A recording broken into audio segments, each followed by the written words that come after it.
program legislasi nasional sejak Desember 2019 dan kini ada wacana untuk penambahan jumlah menteri.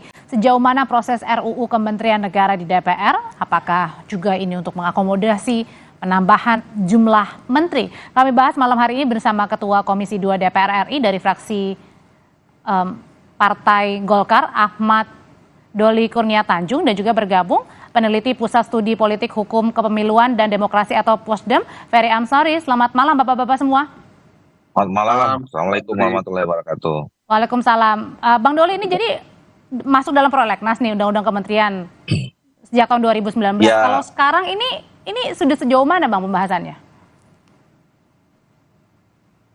Enggak, kan begini, kami kan di awal periode itu masing-masing komisi kan diminta untuk menyusun daftar rancangan undang-undang yang dianggap perlu dilakukan penyempurnaan atau penambahan adanya peraturan baru selama 5 tahun.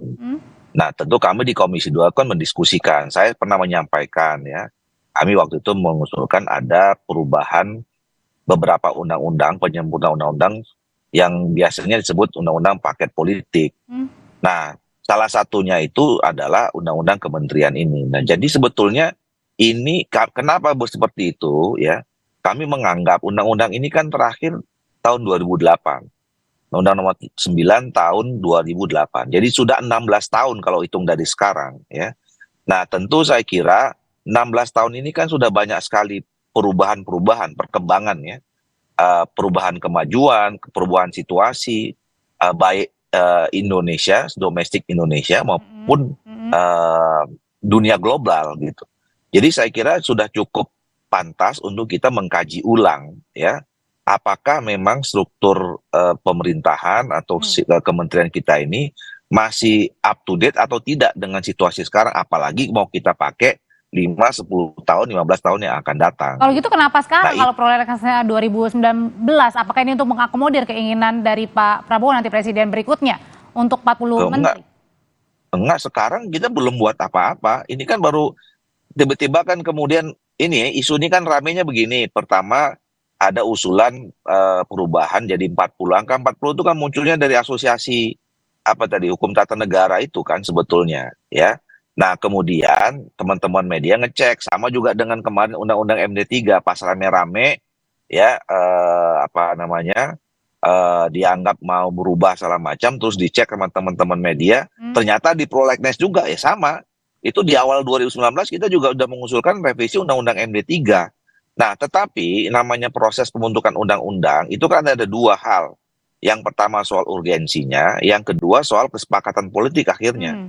Nah, sekarang ini memang sudah masih ada di dalam list di dalam prolegnas, tapi kita belum pernah bicarain soal itu karena kan belum pernah ada usulan, belum pernah makanya kalau menurut saya ya jangan juga kemudian dikaitkan ya tiba-tiba sekarang kalau kita bicara tentang soal perubahan undang-undang kementerian hanya sekedar soal tadi untuk mengakomodasi beberapa kepentingan partai politik. Karena waktunya tapi kebetulan. kalau dalam perspektif kami, memang dari awal kami udah usulkan ini, gitu loh. Baik, kalau gitu saya tanyakan ke Mas Ferry. Dan Mas Ferry, seurgensi apa sih yang dilihatnya untuk harus mengubah undang-undang Kementerian Negara ini?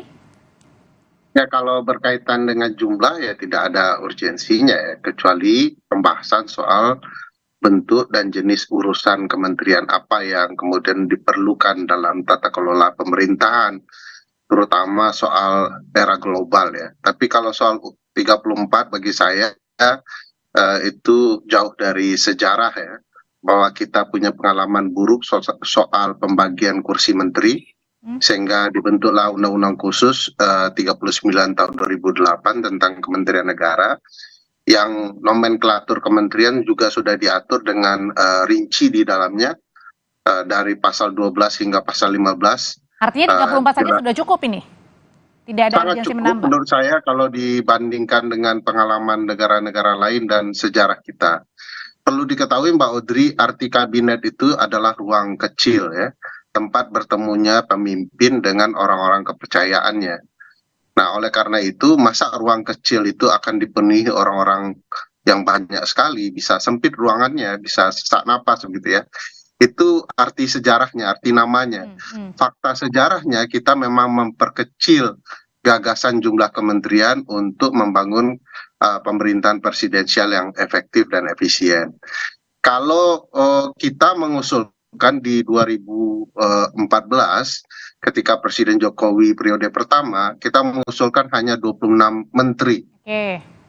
Kementeriannya tetap 34 untuk menjauhkan dari pemubaziran anggaran karena nomenklatur yang diubah-ubah.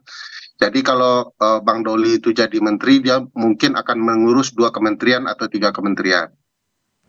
Jadi tidak lagi orang yang diperbanyak, tetapi orangnya diperkecil, kementeriannya tetap untuk objek-objek yang sama, dia tidak saling tabrakan karena peraturan menteri. Nah, tapi kalau Mas Ferry berhubungan dengan sekarang nih revisi Undang-Undang Kementerian Negara ini dilihatnya sebenarnya emang kebetulan atau enggak sih dekat dengan rencana untuk menambah kementerian jadi 40 di eranya Pak Prabowo nanti?